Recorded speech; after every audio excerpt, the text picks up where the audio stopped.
Black woman choked by cop. Within minutes, her husband files federal charges. The sound of a police siren sliced through the quiet suburban night like a blade. Camille Brooks gripped the steering wheel of her midnight blue Toyota Camry a little tighter. Her heart kicked in her chest. She wasn't speeding. She hadn't rolled through a stop sign. She was less than 3 blocks from her Aunt Dolores's house, where she'd just dropped off homemade soup. The red and blue lights flared in her rearview mirror. She sighed. "Stay calm," she whispered to herself. "Just another routine stop." She pulled over to the curb beneath a street lamp on Ashbury Drive, a neighborhood known for manicured lawns and suspicious stares. Camille rolled down her window and kept both hands visible on the wheel like her father, a retired Navy officer, had drilled into her since she was 16. A figure approached her car. Officer Ryan Maddox. Early 40s, thick neck, buzz cut, and a jaw clenched so tight it could snap a coin in half. His flashlight beamed directly into her eyes. "License and registration," he barked. Camille squinted but didn't flinch. "May I ask why I was pulled over, officer?"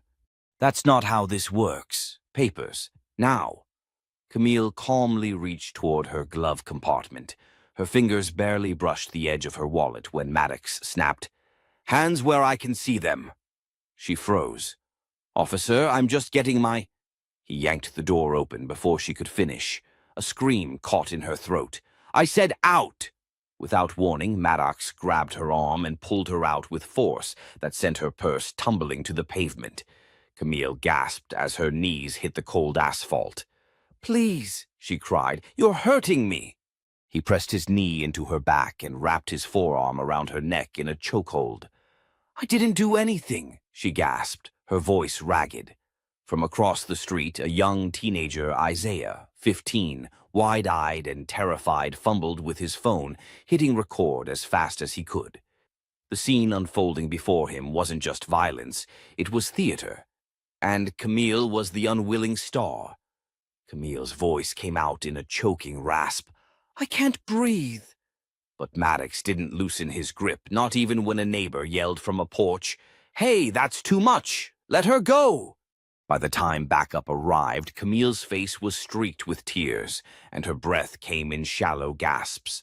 She was cuffed, shoved into the back of the cruiser, and left staring at the ceiling of the car like it was some distant sky she'd never touch again.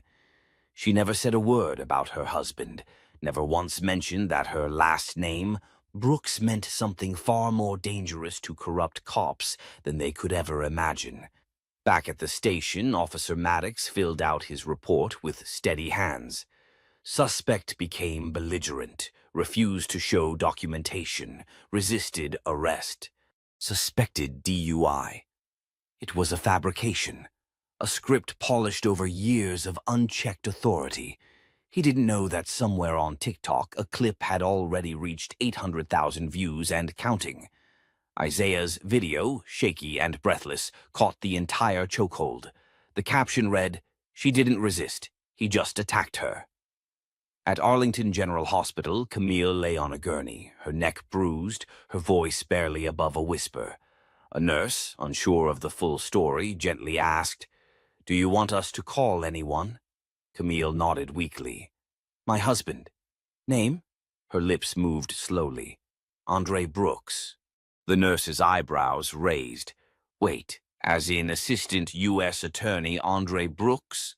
Camille's eyes, still rimmed with tears, said it all.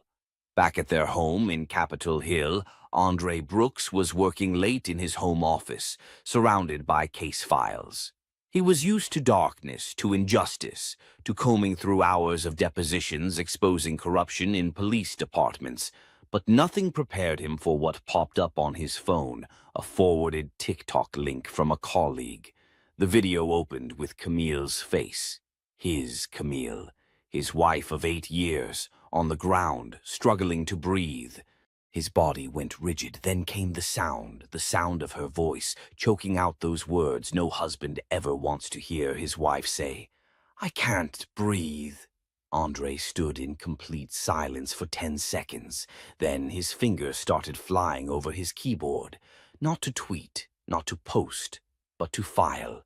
Camille was released from the hospital in the early morning hours, bruised but not broken. She walked into their home on trembling legs. Andre met her at the door and caught her before she collapsed into his chest. "I'm okay," she whispered. "No," he said coldly, "but he won't be." Camille pulled back. "Andre!" But he was already walking to the phone. "You sure?" she asked. He looked at her, eyes lit with a fury she hadn't seen since law school, when he exposed a judge taking bribes. He spoke each word slowly.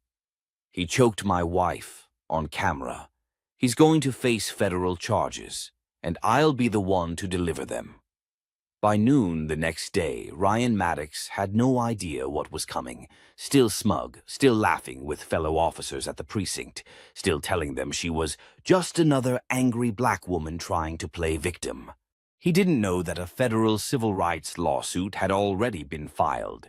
He didn't know that the man who filed it was Camille's husband, and that Andre was preparing to make this case the one that shook the entire state of Virginia. He didn't know that the world was already watching. And Camille? She didn't need to scream or fight back. Her silence was louder than his violence, and her husband's law degree was sharper than his badge. Officer Ryan Maddox sipped his third cup of black coffee and leaned back in his squeaky precinct chair, the morning news playing quietly on the wall-mounted TV. His boots were still dusty from last night's shift, but he didn't care. What he did care about was that no one, not a single soul, had come into the precinct to reprimand him. To him, that meant one thing. The woman had folded. She probably cried, maybe called her pastor or her girlfriend, but she didn't have the guts to follow through. They never did. He pulled out his phone and opened the group chat labeled Ashbury Watchdogs. The guys were already joking about the arrest. "Another one who thought she could mouth off and walk away," one officer wrote. Maddox chuckled to himself. Just another Thursday night. But as the precinct doors opened, his smirk vanished. Walking toward the front desk, sharp in a navy blue tailored suit, was a man with eyes that didn't blink. Andre Brooks. Every step was precise, every breath measured. He wasn't just a husband, he was a tactician on a mission.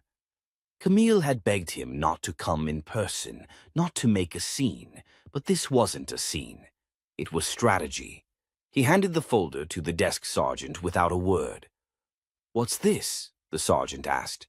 "Federal complaint, civil rights violations, filed this morning with the U.S. Attorney's Office for the Eastern District of Virginia." The sergeant flipped open the file and went pale. Andre locked eyes with him. "Make sure Maddox gets a copy." Maddox, now watching from down the hall, stood frozen. He recognized the name now, Andre Brooks, the assistant U.S. attorney who had successfully prosecuted 3 high-profile corruption cases against local law enforcement. The man who had once cross-examined a police chief into admitting to falsifying arrest quotas on the record. And now that same man had filed a complaint against him. The first ripple of fear moved through Maddox's chest. That fear turned into something worse as the video went viral on Twitter. One repost had 3.4 million views by noon. A local reporter had named Maddox directly. The headline read, "Virginia officer identified in viral chokehold arrest of black woman. Federal charges may follow." The comment section was brutal. "He thought she was a nobody. Turns out she's married to the law. This is why body cams aren't enough. We need accountability." By 3 p.m., the mayor's office issued a public statement calling the video disturbing and unacceptable. By 5 p.m., Maddox was placed on administrative leave pending investigation. But this wasn't enough for Camille. In the living room of their Capitol Hill home, Camille sat on the couch, dressed in a black turtleneck and gray joggers. Her bruises had started to yellow, but her spirit was far from faded. Andre stood beside her, pacing as he reviewed the statements he'd gathered. "I don't want him just suspended," she said, her voice calm but razor-sharp. "I want him prosecuted. I want his badge gone. I want his name to mean shame." Andre paused. "We can go criminal. It's a stretch, but with the public pressure and Isaiah's video—" "Do it." Camille stared out the window, then turned back to her husband. "I don't want people to think I'm just the U.S. attorney's wife, that I got help because of you. I want this case to stand for every woman who couldn't speak." Andre knelt in front of her and took her hand. "This isn't about my name, Cam. This is about yours, and it's going to be the one that breaks the system." Just then, the doorbell rang. Standing at the door was Isaiah's mother, Sonia James, a nurse and single mom from their neighborhood. Her face looked nervous, unsure if she was welcome. "I'm sorry to come unannounced," Sonia said, clutching her purse. "But my son, he's the one who filmed that night, and now he's getting messages, threats, from burner numbers." Camille's jaw clenched. Andre stepped forward. "They're threatening your son." Sonia nodded. "He's just a kid. He saw what happened and did the right thing. Now someone's trying to scare him into silence." Andre's face darkened. "Do you still have the messages?" Sonia handed over her phone. Camille stood, trembling, not from fear, but from anger. "They're not just coming for me anymore.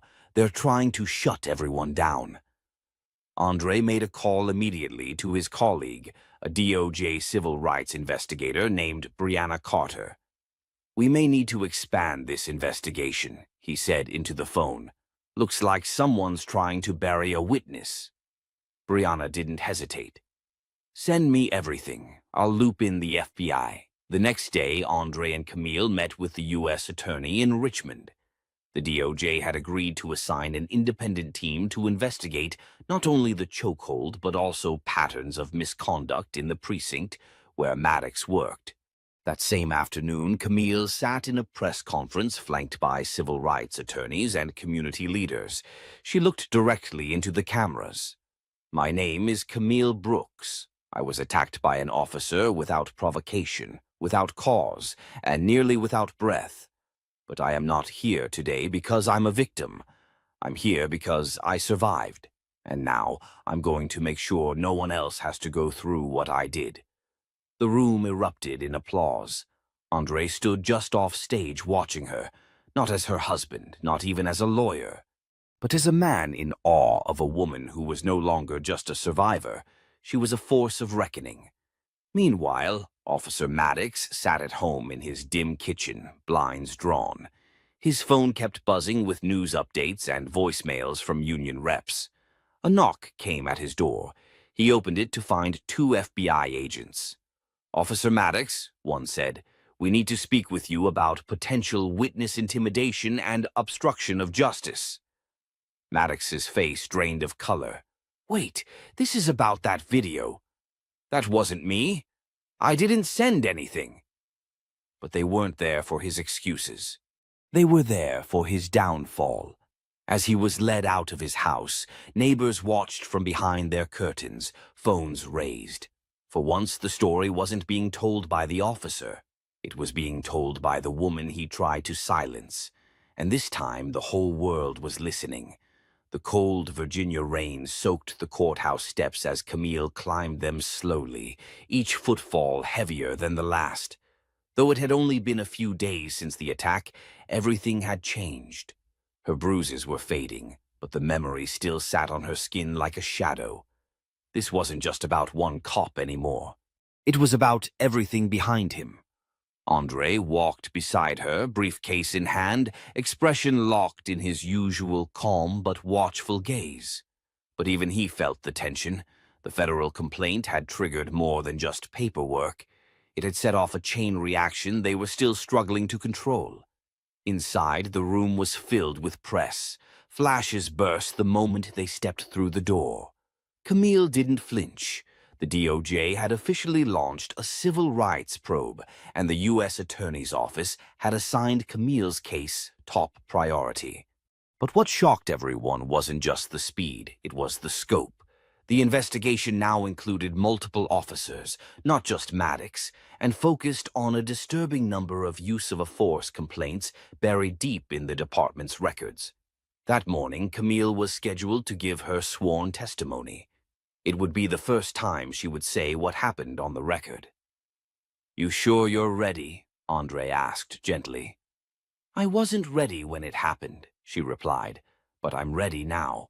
Across town, Maddox sat inside his attorney's office, staring at a printed copy of a new internal report. Someone inside the department had leaked documents to the feds, old reports, surveillance footage, even a complaint from a pregnant woman Maddox had shoved during a traffic stop the previous year, dismissed quietly, then sealed. "Somebody's throwing you under the bus," his attorney muttered. "Someone inside your own department." Maddox clenched his jaw. "They're scared. They think if they feed me to the wolves, they'll walk free. Then we find out who." At that moment, a knock at the door broke the tension. It was Officer Jamie Torres, Maddox's longtime patrol partner. He walked in slowly, eyes darting around. "I can't stay long," he muttered. Maddox narrowed his eyes. "You think I'm gonna roll over?" "No, but I think this thing is bigger than either of us," Torres said. "Internal Affairs is circling, and not just over you. They reopened that night at the underpass, remember? The kid with the skateboard? That was cleared." "Not anymore." Maddox froze. Torres lowered his voice. "Listen, there's talk someone's giving Camille Brooks more than support. Someone inside." Maddox's stare sharpened. "Who?" Torres hesitated. "Detective Marcus Glenn." Maddox's laugh was dry and bitter. "Glenn? The guy who won't take a leak unless it's by the book. He was on shift the night it happened. He saw your report. He's not buying it." Meanwhile, Camille sat across from DOJ investigator Brianna Carter, recounting every moment from the night of the assault. "He pulled me out of the car, screamed at me for not responding fast enough. I told him I had a sore throat and couldn't speak loudly. Then he said I was resisting." Her voice cracked but didn't break. "When he put his hands around my throat, I thought, this is it. Not because of who I was, but because he didn't care who I was." Brianna leaned forward. "Did you say anything to identify yourself?" Camille shook her head. "No. I wanted to see what he'd do when he didn't know. When he just saw a black woman and thought that meant he could do whatever he wanted." That sentence hung in the room like smoke. Outside the courthouse, protesters were gathering. Some held signs with Camille's face, others with bold black letters that read, "Say her name, Justice for Camille." But inside the system, wheels were turning faster than anyone expected. Later that day, Andre received a call from Brianna. "You need to come down here," she said. "We found something." In a conference room, she pulled up internal body cam footage not from the night of Camille's attack, but from earlier that same week. It showed Maddox and Torres laughing during a traffic stop involving a young black man. Maddox leaned into the car window and said, "You mouth off like the last one. I'll make sure you go viral." Torres laughed. "Just don't leave a mark." Andre's jaw tightened. "That's enough." But Brianna wasn't done. "There's more." An officer just came forward. "Detective Marcus Glenn. He says Maddox's use-of-force reports have been doctored, and he's willing to testify." That night, while Andre worked late at the DOJ office, Camille received a knock at the front door. She looked through the peephole. It was Marcus Glenn. She opened the door cautiously. "I shouldn't be here," he said, hat in hand, eyes full of conflict. "But I needed to say something in person." Camille studied him. "I've been on the force for 18 years. I've seen a lot of wrong. But what happened to you? That crossed a line. and I'm sorry I didn't speak up sooner." Camille said nothing at first. She watched him, waiting. "I'm willing to testify," Glenn added. "I've already told DOJ. But I also wanted to look you in the eye and tell you, not all of us are like him." Camille's voice was low. "Then prove it in court." Glenn nodded and walked away into the night. The next morning, things exploded. Maddox's attorney called an emergency press conference to try and control the narrative. He claimed the footage was being taken out of context, that Camille had exaggerated, that this was all political. But it didn't land, because the night before, a new clip had leaked audio from a precinct locker room, recorded months earlier, where Maddox had joked about shutting down loudmouths. The backlash was instant. Even the police union began to back away. Inside Camille and Andre's home, the phone rang again. This time, it wasn't a lawyer. It was a woman named Deborah Grant, Camille's former mentor, now a judge. "I saw the footage," Deborah said, "and I just want to say I'm proud of you. But be careful. Systems like this don't go down quietly." Camille's voice was steady. "They're going down either way." And she meant it, because this wasn't just about Maddox anymore. It was about every report that was buried, every bruise that was ignored, every voice that was silenced. And Camille Brooks was about to make sure none of them were forgotten. The morning air buzzed with something electric as Camille stood at her bedroom window, staring at the sidewalk outside. 2 reporters were already camped across the street, drinking cheap coffee and waiting, not for her words, but for her reaction. She turned away. She wasn't going to give them that. Downstairs, Andre was on the phone. His voice, always smooth and level, now carried an edge. "I want full witness protection for Detective Glenn. The department's internal politics are shifting too fast. He's at risk." A pause. "No, I don't trust them to handle it quietly. This needs federal eyes." He hung up and exhaled through his nose. Camille came down, holding her phone. "My sister called. She said Mom's been getting harassed at work. One of her co-workers found out who I am and started leaving notes in her locker." Andre looked up. "Jesus, are they threatening her?" "She said they're not direct, just enough to rattle her." Andre reached for his coat. "I'll have someone from DOJ security check in. We're not letting this spiral." But it already was. By midday, the news cycle had shifted again. New audio had surfaced. A voicemail, left on Glenn's personal phone at 2 a.m. "You think switching sides makes you a hero? You'll regret this. People disappear over less." The voice was distorted, but Camille knew that kind of message wasn't random. Back downtown, a grand jury had officially been convened. Subpoenas were flying. Officers who once laughed with Maddox were now scrubbing their social media, distancing themselves, refusing to comment. And yet, Maddox remained defiant. Inside a private conference room at Police HQ, he sat with a glass of water in front of him, arms crossed, eyes burning. "They think they can bury me? I've walked out of worse," he told his attorney, Alan Reed. "You haven't walked out of this," Reed replied grimly. "The DOJ's pushing for indictment. They're not just looking at you. They're pulling old IA files on every complaint you had in the last 5 years. So I'm the scapegoat? No, you're the spark, and the department is full of dry brush." Maddox slammed his palm on the table. "Then maybe it's time to light something back." That night, Andre received a knock on his office door at the DOJ. It was Brianna Carter, the lead federal investigator. "We just got something," she said quietly. "You'll want to sit down." She handed him a sealed folder. Inside were surveillance photos from a gas station 2 nights ago, Glenn's car, and a dark figure placing something beneath it. Homeland traced it to a burner phone bought in Richmond last week. Guess whose credit card was used 5 minutes later at the same store? Andre flipped the next page. Maddox. You think he tried to rig Glenn's car? Andre asked. We think he hired someone to scare him, maybe more. Either way, it's enough for obstruction, and it makes federal charges a hell of a lot stronger. Andre stood up, jaw clenched. We move now.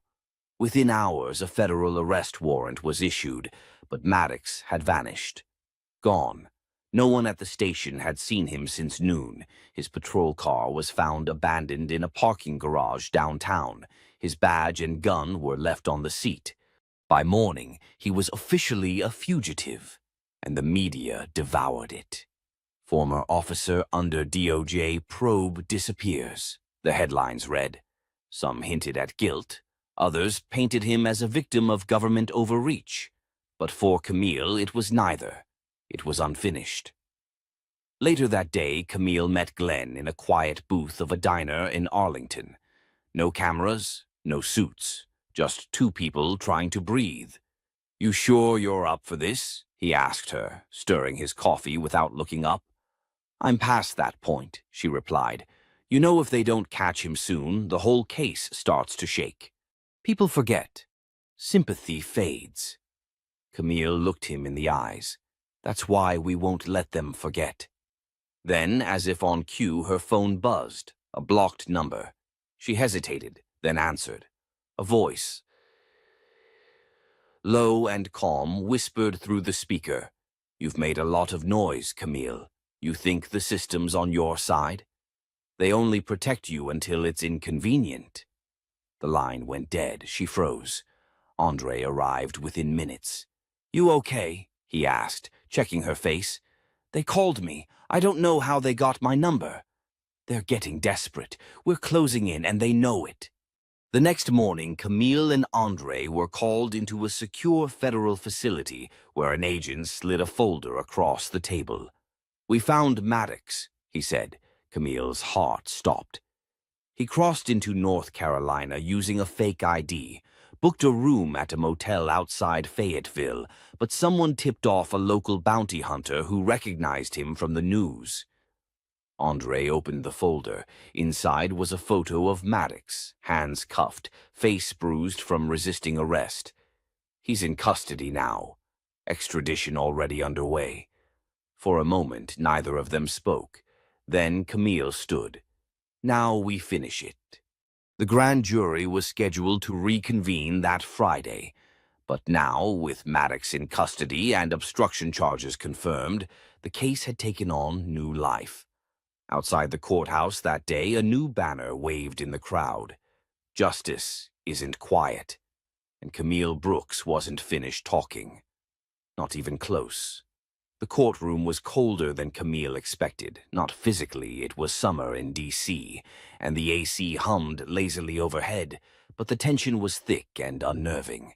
Reporters had started gathering outside as early as 6 a.m., and the gallery filled quickly with activists, civil rights lawyers, curious onlookers, and officers in plain clothes.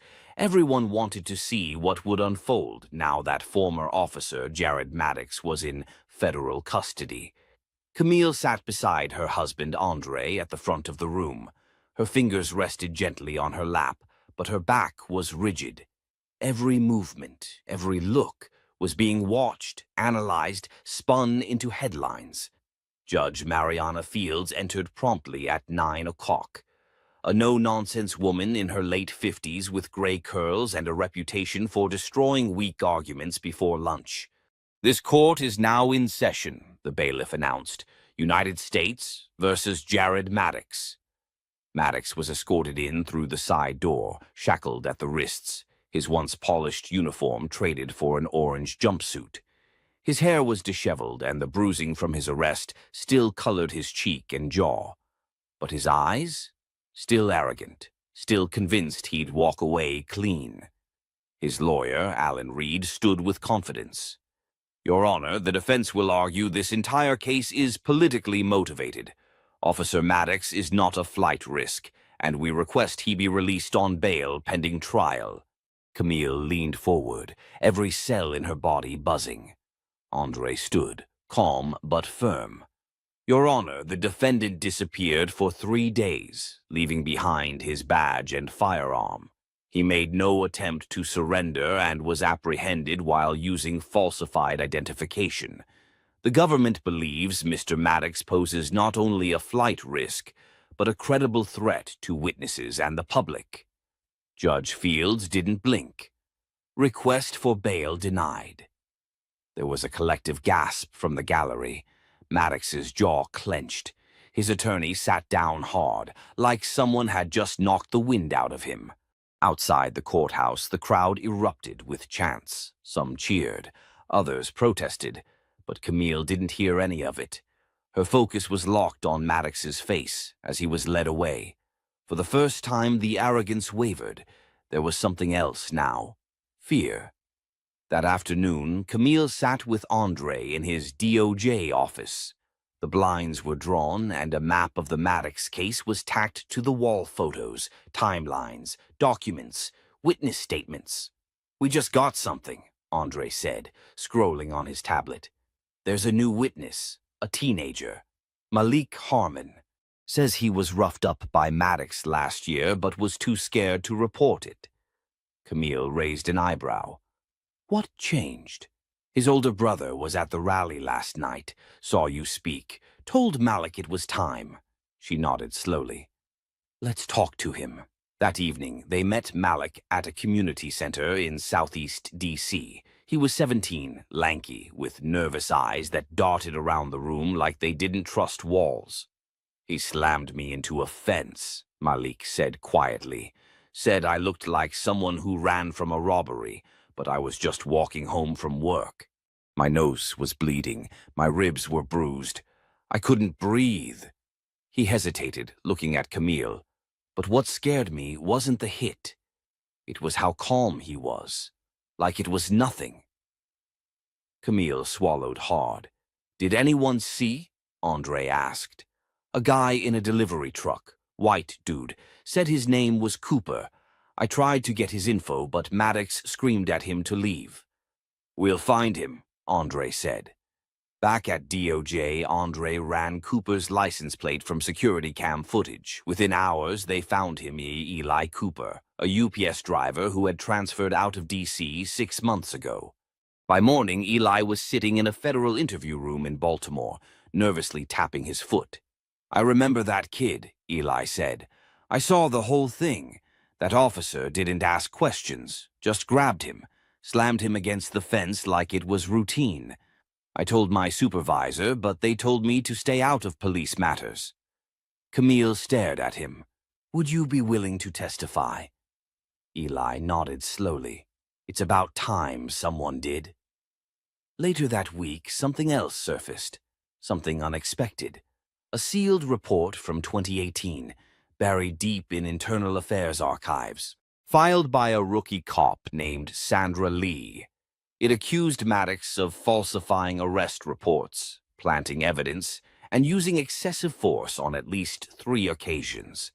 The report was marked as inconclusive, and Sandra resigned from the force 3 months later. Camille tracked her down in Atlanta. Sandra, now a barista and community college student, looked shocked to see someone from D.C. standing on her doorstep. "I didn't think anyone even remembered me," she said.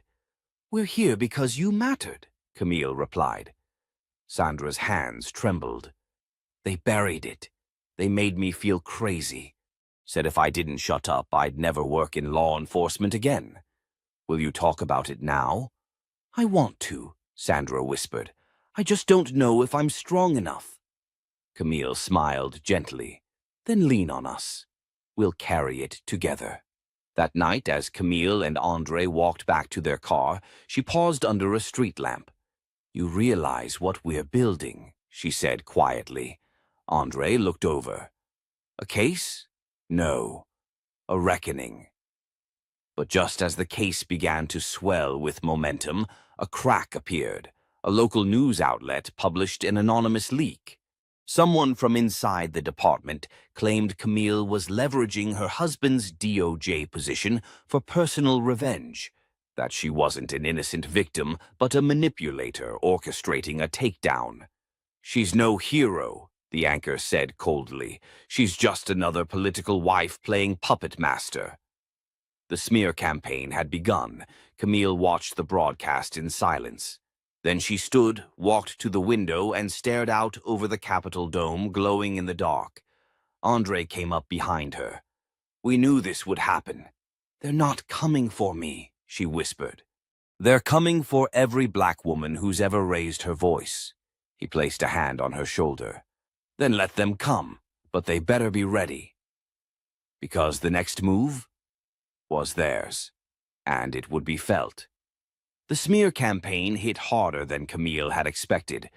Within 48 hours, it was everywhere: TV, Twitter, radio talk shows, even podcasts that claimed to be neutral. "She's doing this for attention," one host said. "Come on, she's married to a top federal prosecutor. You think this wasn't planned?" Camille sat alone on the edge of her bed, the morning light crawling slowly across the floor. Her phone buzzed non-stop on the nightstand, but she didn't reach for it. The room was silent except for the low hum of the city waking up beyond the window. Andre entered quietly, coffee in hand, and placed it beside her. "You don't have to read any of it," he said gently. "I already did," Camille replied. "Twice." Andre crouched down in front of her, searching her face. "You still in this with me?" "I was never in it for you," she said, eyes locking onto his. "I'm in this for the girl I was, for every woman who got choked and silenced and called dramatic. I'm in this because someone has to be." Andre smiled, not because it was funny, but because it reminded him exactly who his wife was. "We just got the subpoena approved," he said. "Body cam footage from Maddox's partner that night." Camille blinked. He had a partner. Detective Ross claimed his body cam malfunctioned, but internal tech says the file was corrupted intentionally. We've got someone reconstructing it. Hours later, they sat in a dark DOJ conference room with two federal tech experts and Ross's supervisor. On the screen was the reconstructed video, glitchy at first, then stabilizing. The footage showed the scene from a different angle. Camille walking toward the bodega, Maddox approaching. There was no resisting, no aggression, just Maddox lunging, gripping her throat, slamming her into the wall like a rag doll. But the twist came seconds later. A voice off camera, Detective Ross, was clearly heard saying, "Jared, stop. She's not resisting. Man, back off."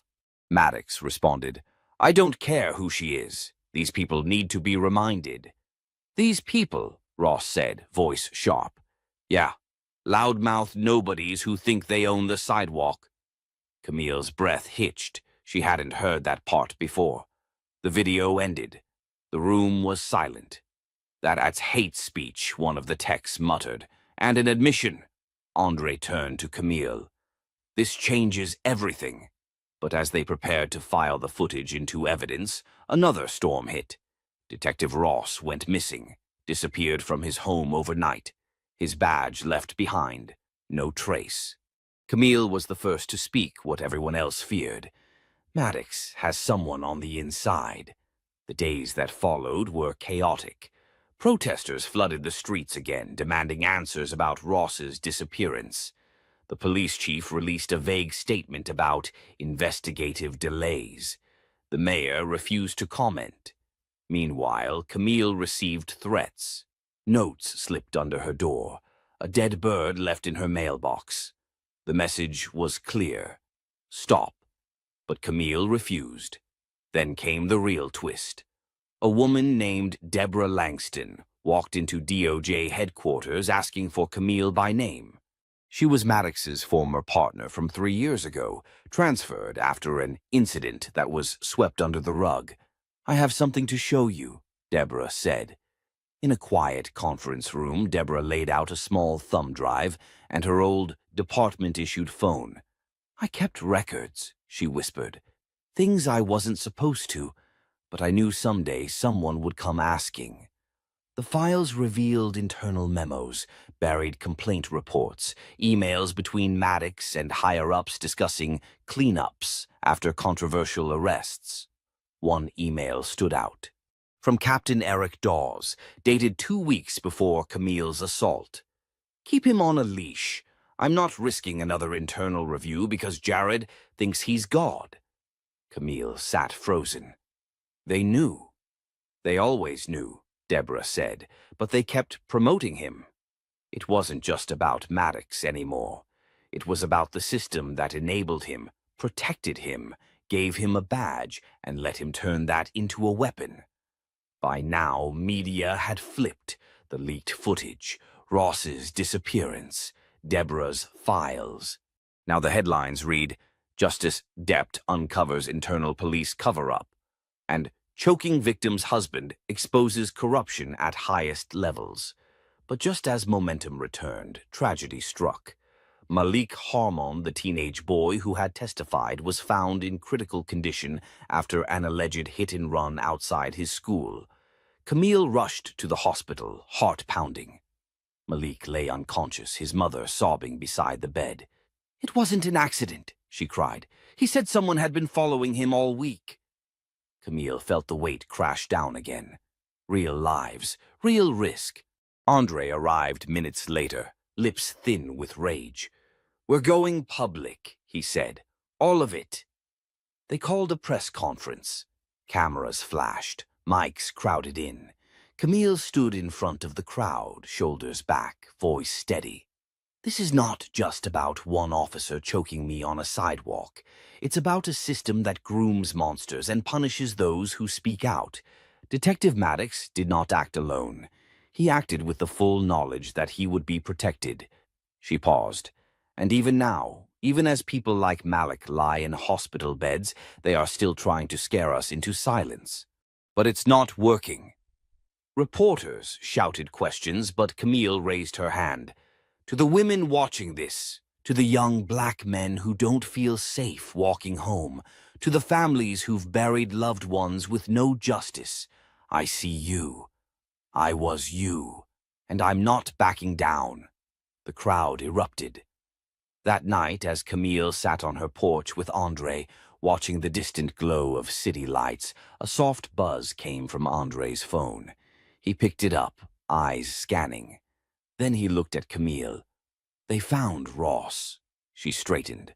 "Alive?" "Yes, and he's ready to testify." She leaned back slowly, breath catching in her chest. For the first time in weeks, she allowed herself to believe something extraordinary. They might actually win. The courtroom was a war zone. Rows of media, advocates, and uniformed officers filled every bench. Outside, the streets were packed with protesters holding signs, chanting Camille's name. But inside, all that energy seemed to collapse into a pressure cooker of silence as Camille and Andre walked in together. Camille wore a navy blazer and black slacks, understated but powerful. Her hair was pulled back into a bun, her expression calm, but her eyes burned with determination. Andre's hand briefly touched hers as they passed through the doors, then separated as he took his place at the prosecution table.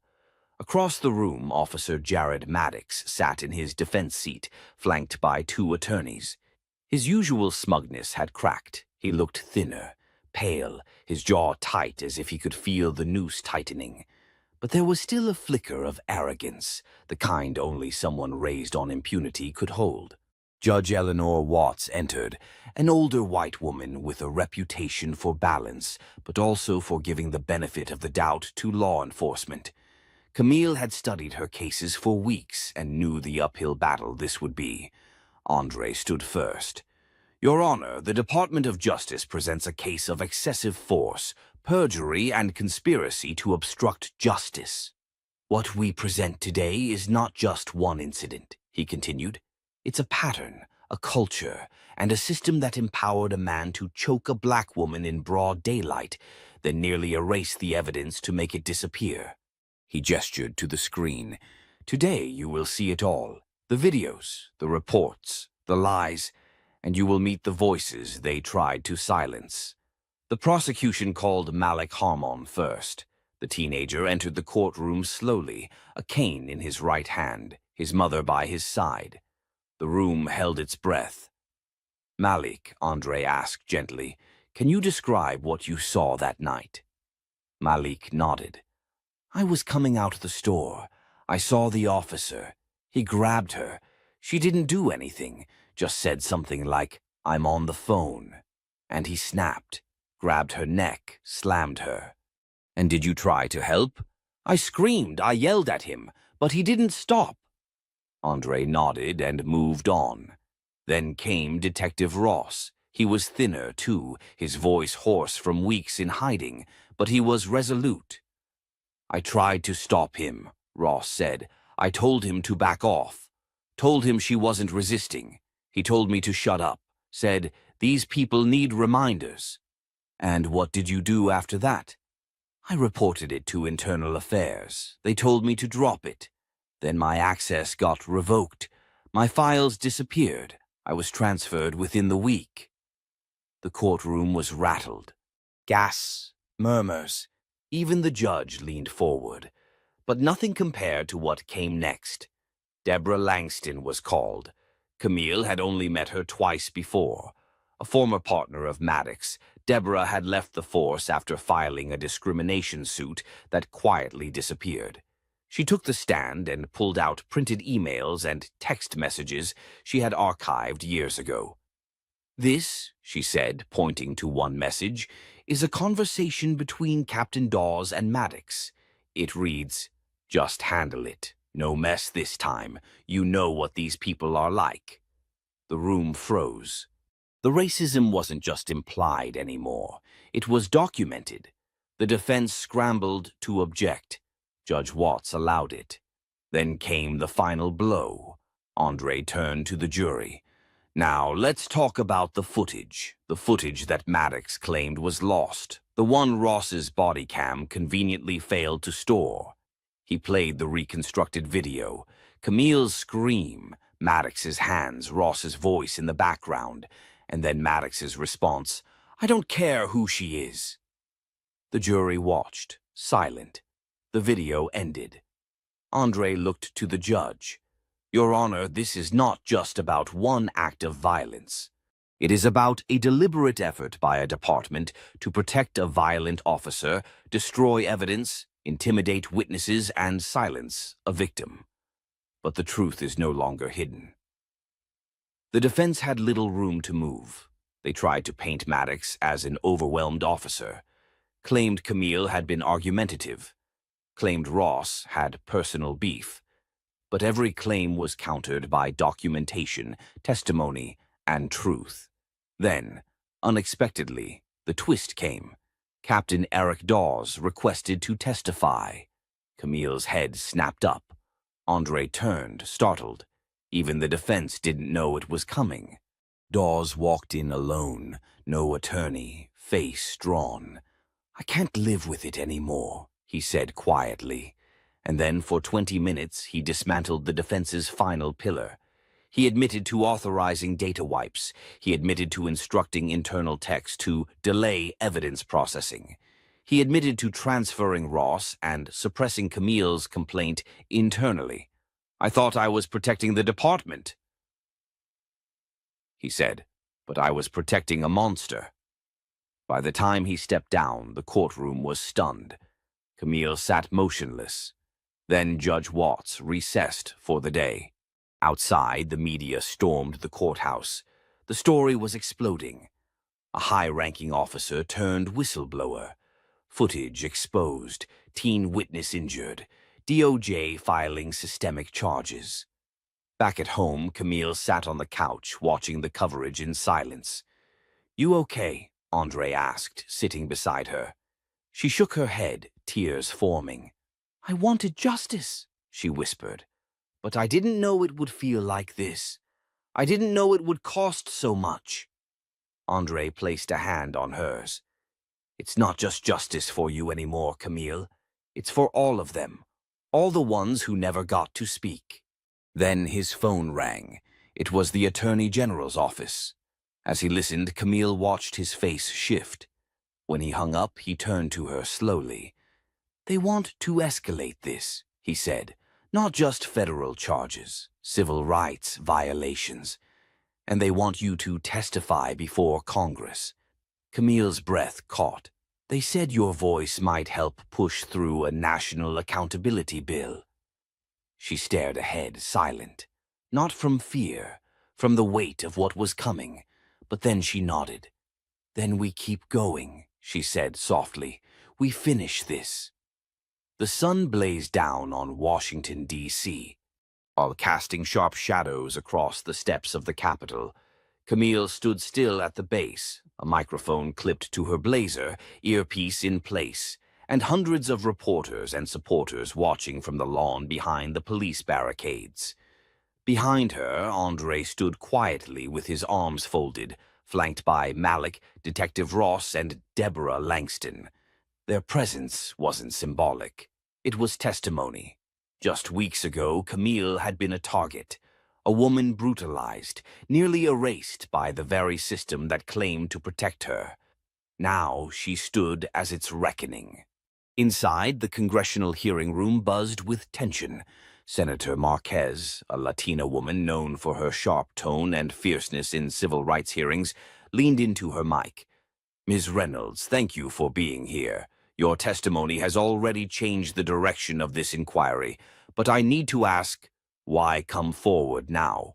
Why not just take the settlement as others have? Camille sat still, her gaze steady. Because I'm not interested in payouts. I want prevention. A quiet murmur rippled through the room.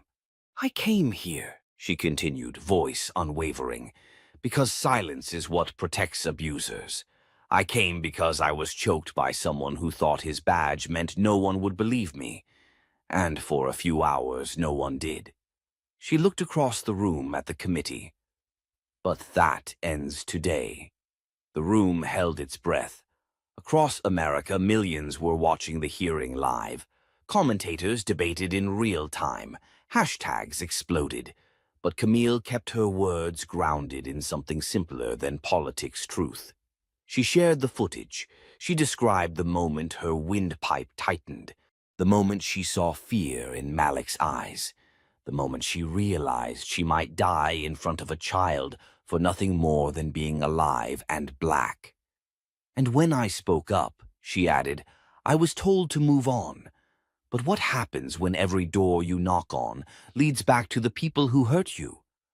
What happens when justice is a system built to keep people like me waiting at the back? A pause. You stand anyway. Outside the hearing room, cameras caught the silent tears of people watching. From a mother in Detroit holding her toddler to an elderly man in Mississippi clutching his veteran's medal. This wasn't just Camille's story anymore. It had become a collective reckoning. Back in the room, Senator Marquez leaned forward. Mrs. Reynolds, this committee is now drafting what could be the most sweeping law enforcement accountability bill in 3 decades. What would you say to the American people who believe justice is too late?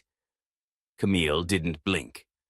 I'd say justice doesn't expire, and accountability shouldn't wait until someone dies.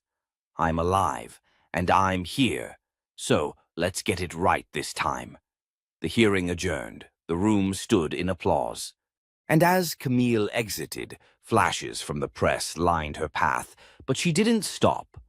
Not for photos, not for praise. That night, back home in Chicago, the city felt different.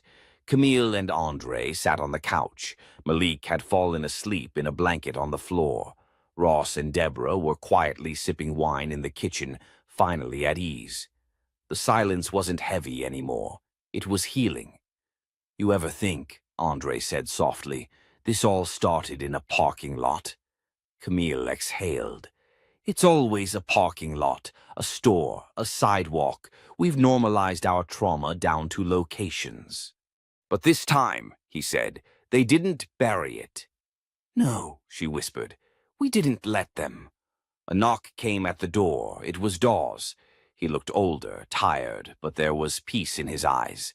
He handed Camille a thick envelope. What's this? She asked. My resignation letter and a full internal report. Everything they buried. She stared at him for a moment. Why now? Darcy shrugged. Watching you sit in that chair. It made me realize my silence was violence too. I can't undo what I did, but maybe I can help fix what's left. Camille took the envelope, then helped me build it better. The moment felt heavy, but also honest. Not all redemption stories are clean, but some are necessary. Weeks later, Congress passed the Civil Accountability Act. It established mandatory federal oversight in excessive force cases, created a national database for abusive officers, and protected whistleblowers like Ross and Deborah. Camille's testimony became part of the public record, a lesson for generations. She was invited to speak at schools, universities, even police departments in training. Her story wasn't about pain anymore. It was about power and healing, and choosing to speak when the world tells you to be quiet. To everyone watching this story unfold, Camille's courage is not fiction. It's a mirror, a challenge, a call to rise above fear and demand better. If you believe stories like hers deserve to be told, to be seen, to create change, then don't just scroll. Stand with us. Share this. Subscribe to the channel. Leave your voice in the comments. Because justice doesn't begin in courtrooms. It begins with people who refuse to be silenced. Just like Camille. Just like you.